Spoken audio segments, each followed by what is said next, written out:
This video project follows the ICCV 2025 tutorial towards comprehensive reasoning in vision language models.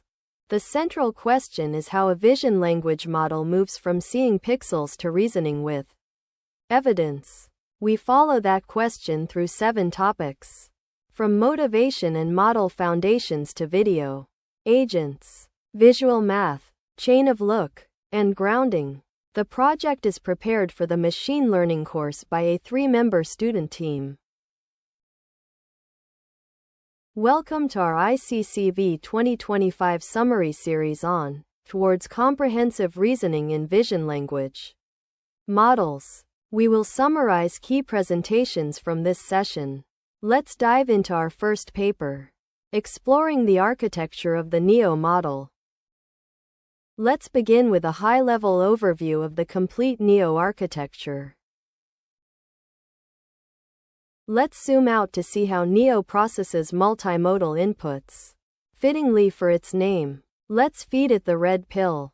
The image and text are passed through the patch and word embedding layers to form a unified token sequence. These tokens enter the core engine, a deep stack of native VLM primitives.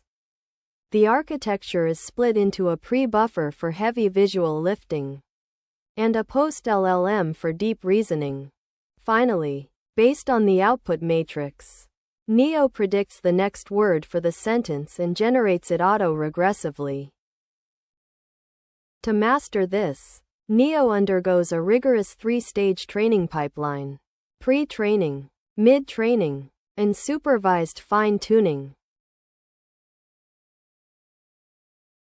Before entering the core engine, let's examine how raw inputs are initially processed using JELU and 2D positional encoding.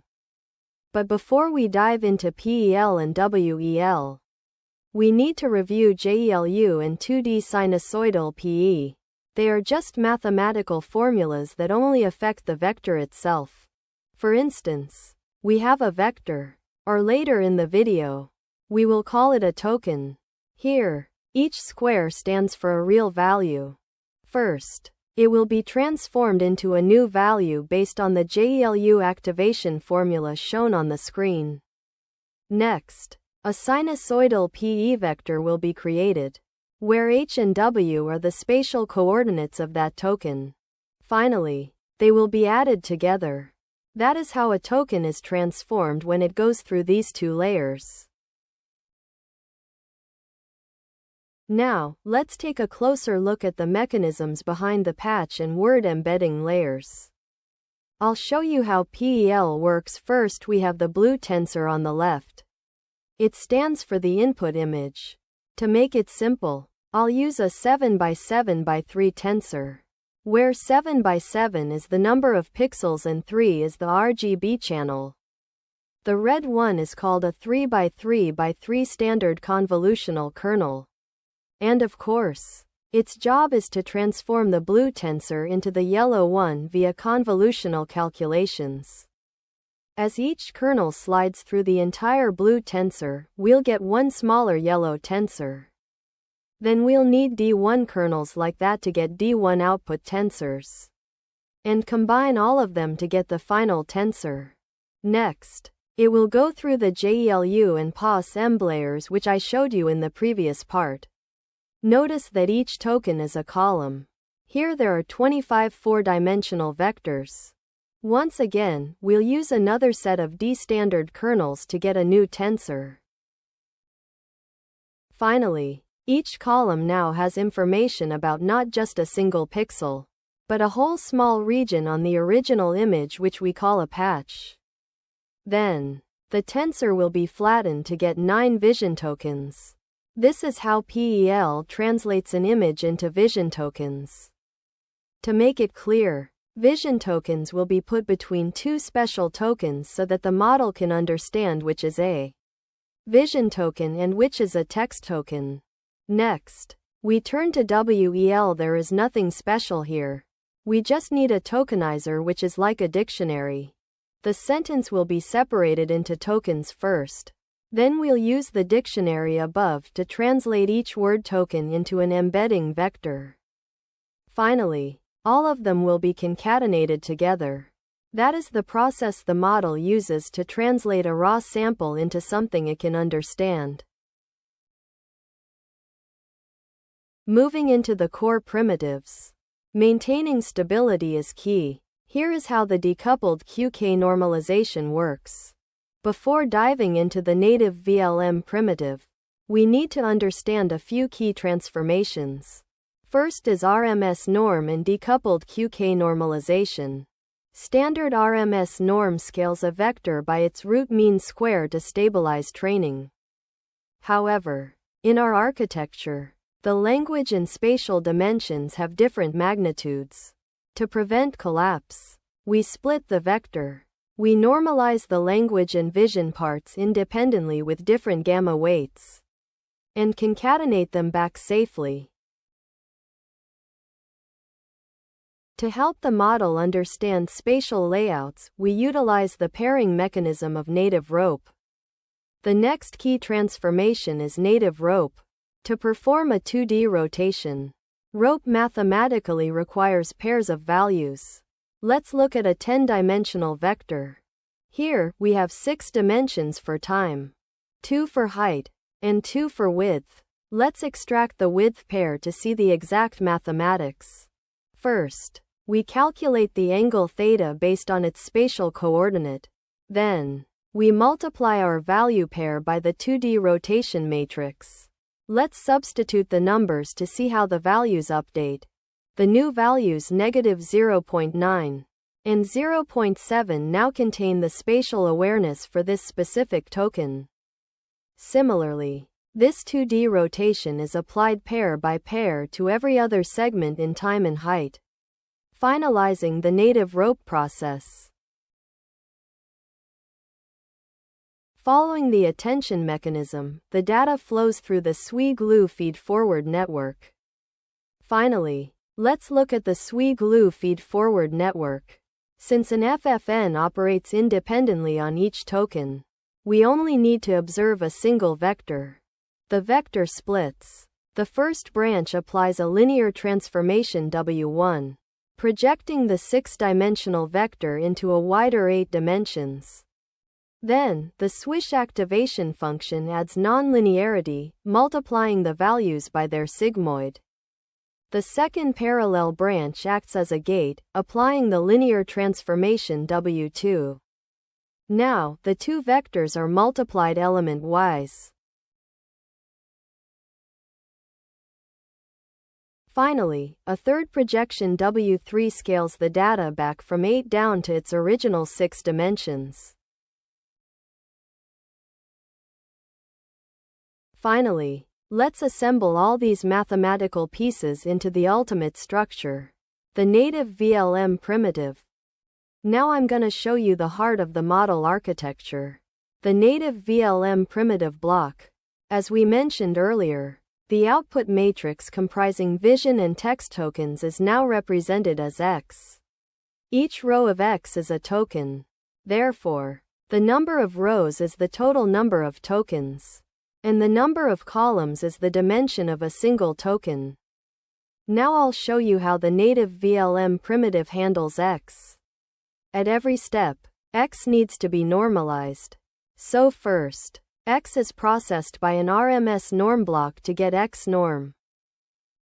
Just like standard multi-head attention in a transformer, we multiply X with learnable parameter matrices WQ, WK, and WV to get our Q, K, and V matrices. But there's a slight difference here.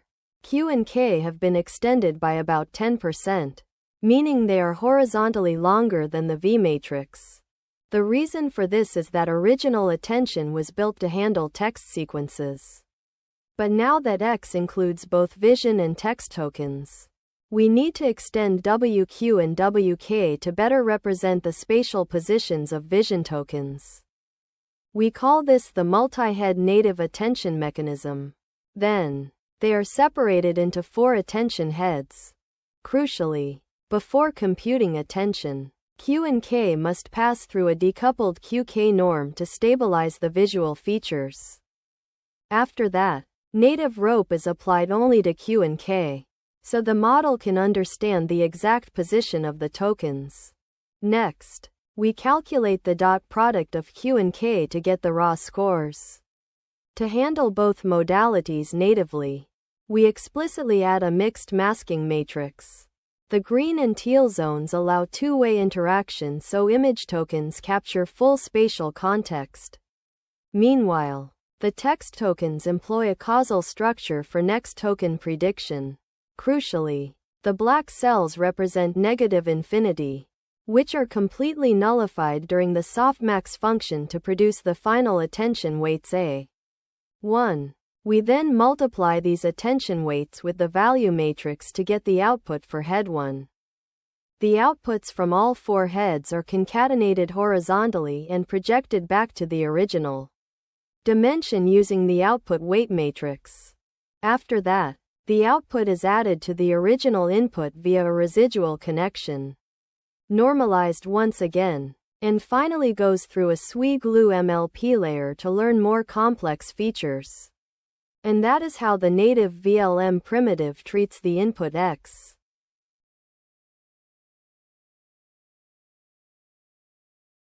After passing through all native VLM primitive blocks, we obtain the final representation matrix, X final. This matrix fully integrates the semantic alignment between visual and textual tokens.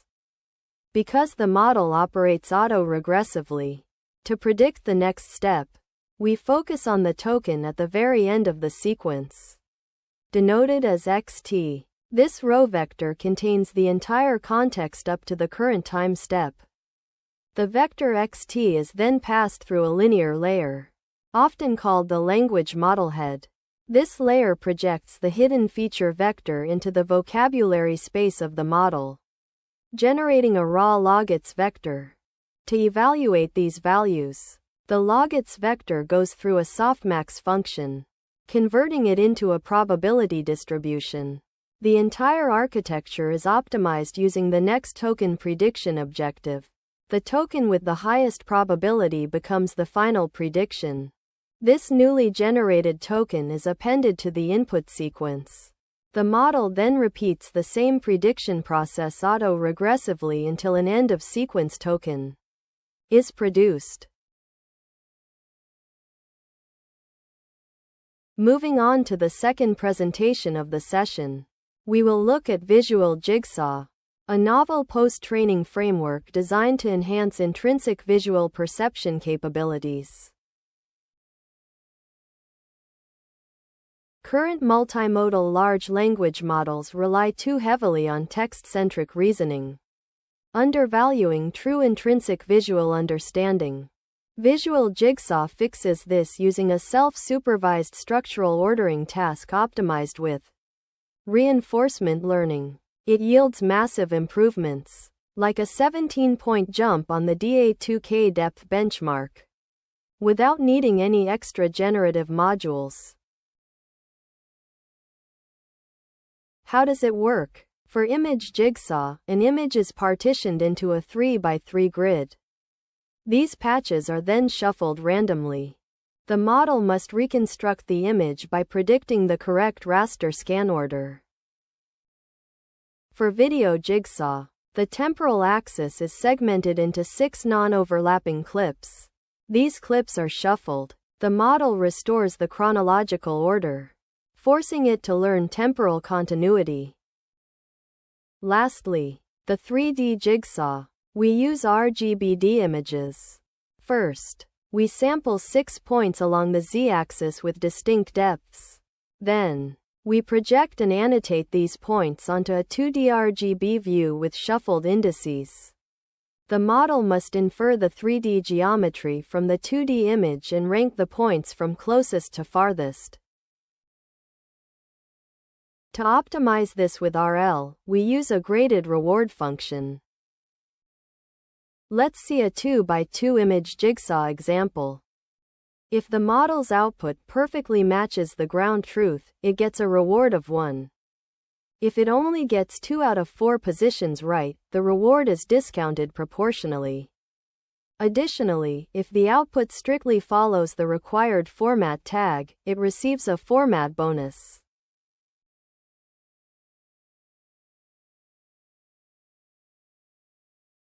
In conclusion, Visual Jigsaw seamlessly integrates into existing text-only models, avoiding costly dense visual reconstruction.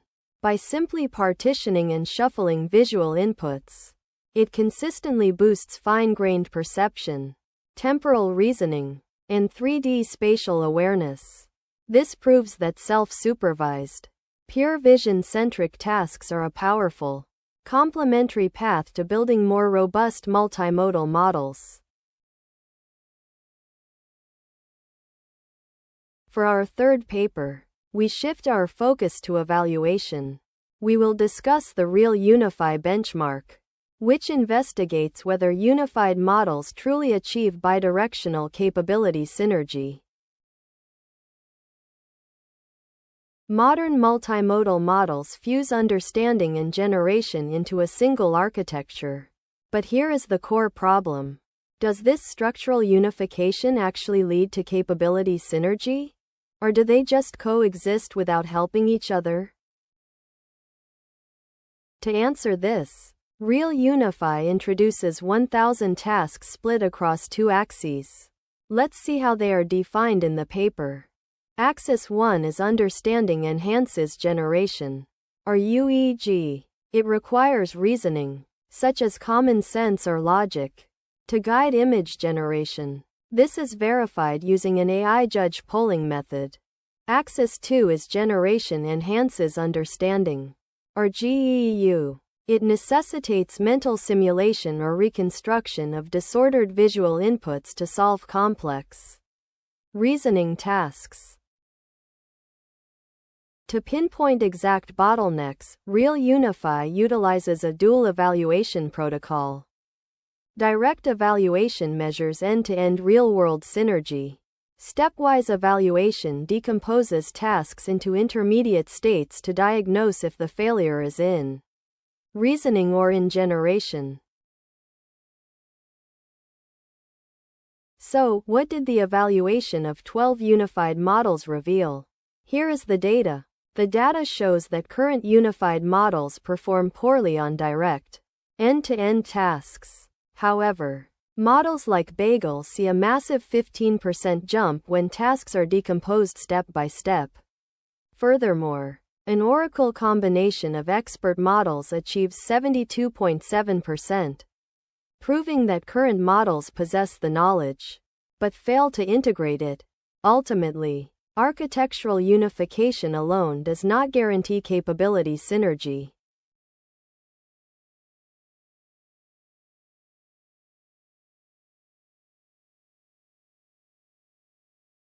To better understand the methodology proposed in this paper, let's look at a visual example of how their AI judge scoring system actually works in practice.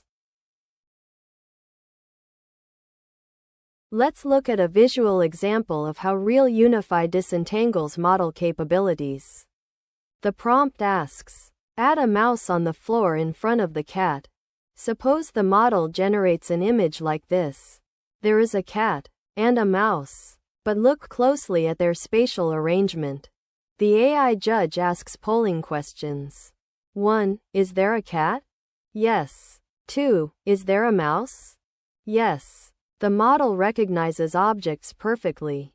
But question 3, is the mouse in front of the cat? Clearly not, it's behind. The answer is number. Therefore, the UEG score fails. The model successfully generates the correct entities, but completely fails at spatial reasoning. Next up in our ICCV 2025 summary is Video TT, a holistic benchmark introduced to evaluate advanced video reasoning and temporal understanding. Current video models perform well on short videos. But is this due to true understanding, or just sampling more frames? The first axis evaluates correctness. Video TT creates complex questions based on two main categories of complexity. Visual complexity challenges the model with unclear content, fast movements, illusions, and spatial temporal arrangements. Narrative complexity tests higher-level cognition like complex plots, editing techniques, and required world knowledge. These ensure that if a model fails, it is due to a lack of reasoning ability, not just missing a visual frame. The second axis evaluates robustness. Can models handle misleading or rephrased questions? For every primary question, Video TT generates 4 natural adversarial variants. This tests if the model's understanding is truly stable under different natural phrasing conditions. The benchmark reveals a massive gap between current models and human intelligence. Open-source models drop up to 50% in robustness when facing adversarial questions, proving that video thinking remains an unsolved challenge. Finally, let's examine the evaluation protocol of this paper, specifically how Video TT uses natural adversarial questions to test the true robustness of AI. In Video TT, a single correct answer isn't enough. Consider the optical illusion video. Is this tissue box real or a cake? The model answers correctly. It is a cake, receiving a perfect score for the correctness track. Now, the model faces 4 adversarial questions to test if it truly understands the video context. When asked, "What is it truly?" the model instantly changes its answer to "real box." When wrongly led with "Is it real?" the model agrees and says, "Yes." The model only answers correctly when explicitly fed the correct cue, "Is it a cake?" Single quote. And finally, it completely fails the multiple choice format, getting even 1 out of 5 wrong results in a failure. This proves current AI acts more like a guessing machine than a thinking one. In this part, the model's answer is not only text. It can be an action. For a text problem, one answer usually ends the task. But in a graphical interface, an action changes the next screen. So the agent must observe, reason, act, and then observe again. The key point is that the state has changed, so reasoning must continue. A screenshot shows only the current state, not the whole application. If the agent plans too early, it is only guessing what the controls do. After it taps, a hidden panel opens, and the agent learns what that control actually means. Because the observation has changed, the old plan is no longer reliable and must be updated. So in a graphical interface, reasoning has to happen while acting. App Agent treats exploration as a learning phase before it tries to solve a user task. It taps a control, observes the new panel, and treats the change as evidence. That evidence becomes a compact app note about what the element seems to do. As exploration repeats, the notes grow into reusable app documentation. Later, the agent can reason with this memory instead of starting from a blank screenshot. During deployment, App Agent does not start from zero. It has the user task, the current screen, and the app document built during exploration. The relevant node grounds the action, the exposure control changes brightness. The reasoning node combines these inputs and emits a structured swipe command. Executing the command swipes exposure to the right by a medium amount, and the photo becomes brighter. The app document is not decorative. In the reported experiment, it is tied to much higher task success. With the raw action space, the baseline succeeds only 2.2% of the time. A clearer action interface raises the baseline to 48.9%. When App Agent reuses exploration knowledge, automatic exploration reaches 73.3%. Watching demos and manual documentation climb further, to 84.4% and 95.6%. The evidence supports the central idea: reusable app knowledge makes action reasoning less fragile. App Agent X goes one level up from isolated buttons. It treats the whole interaction as a sequence of screens and actions. Each screen compresses into a page node. Each click or selected element becomes the node between two pages. The result is a compact chain: page, element, page, element, page. App Agent X can then inspect overlapping triples, such as page 1, element 1, and page 2. Sliding that window along the chain shows how later pages are connected by later elements. When the same chain appears again and again, App Agent X can evolve it into a shortcut. The repeated middle fragment is the part worth remembering. Instead of rethinking every page and element, the fragment folds into one higher-level action. Now execution can call the shortcut and jump over the faded low-level steps. In the reported table, evolved actions reduce the number of steps, time per step, and token cost. The key idea is compression. Keep the meaning of the path, but execute it as a shortcut. This bridge keeps one idea from GUI agents and carries it into visual math. In a graphical interface, the first visual fact might be a mislabeled button. In visual math, the same kind of error can be a wrong count before arithmetic even starts. After that, the reasoning can look neat, but it is already following a false premise. So the shared rule is simple: ground the visual facts before trusting the reasoning chain. In Part 5, the same grounding problem appears in visual math. The image is simple: 4 buckets, with 5 baseballs in each bucket. But a vision language model may still answer confidently from the wrong visual count.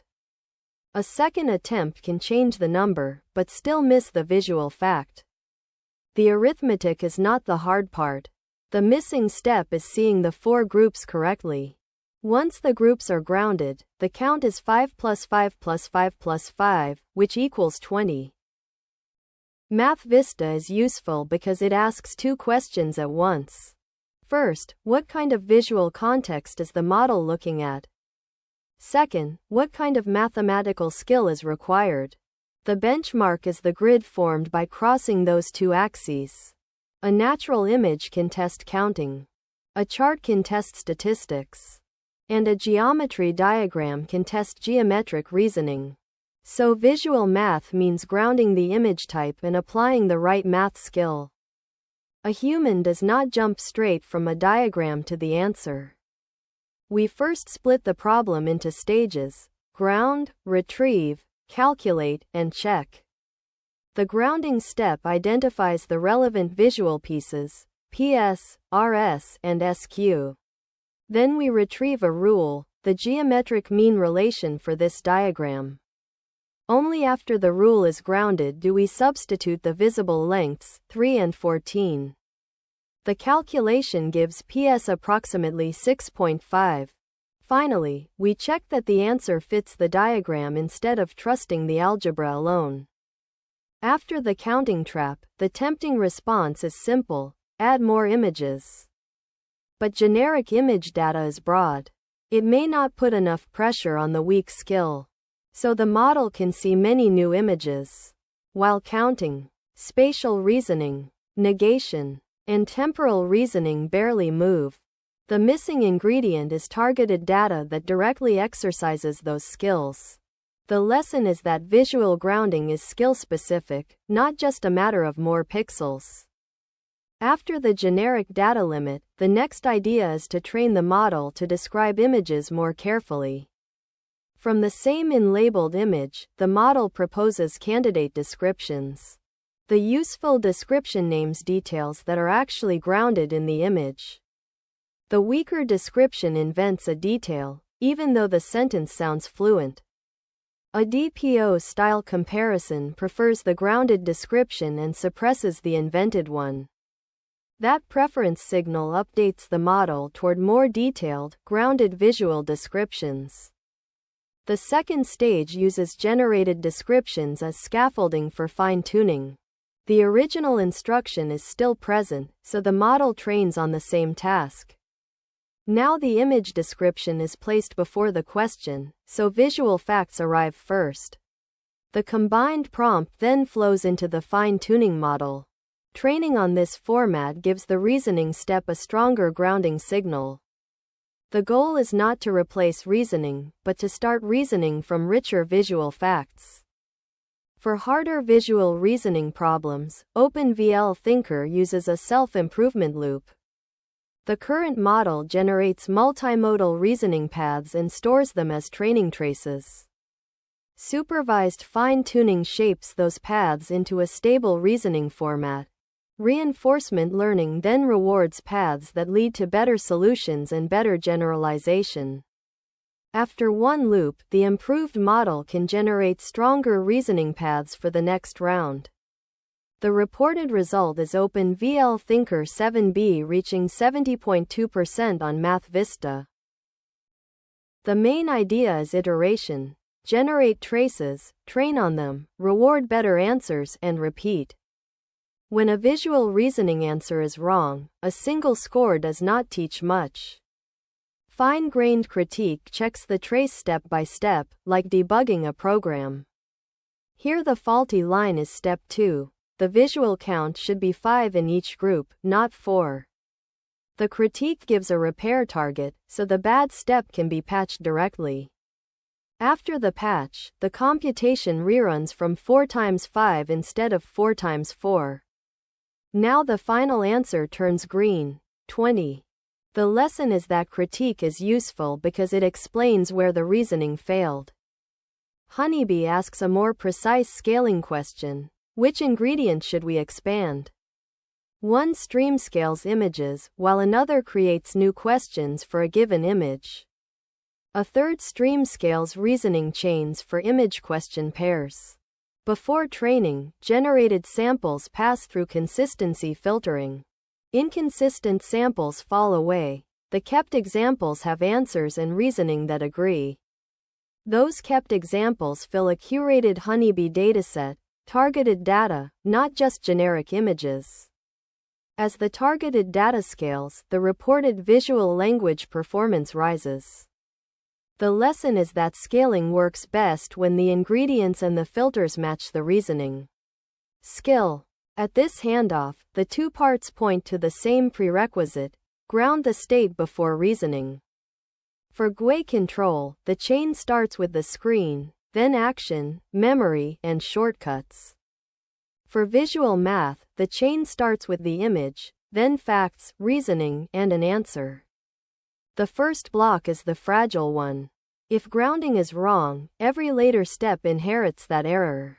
Exploration, memory, critique, and targeted data all make that first step less fragile. That is the bridge to part 6. Start from a grounded state, then reason through a chain of looks. Recognizing an object is only the first step. Visual understanding tells the model what is in the image and where it is. Visual reasoning asks for a process. Use the visual facts, connect evidence, and infer. The answer appears only after those middle steps are in place. In the apple example, the model can see apples. But a patch representation may treat the scene as texture and spatial density. A density guess can jump to account before the individual apples are grounded. An object-centric path has to mark individuals instead.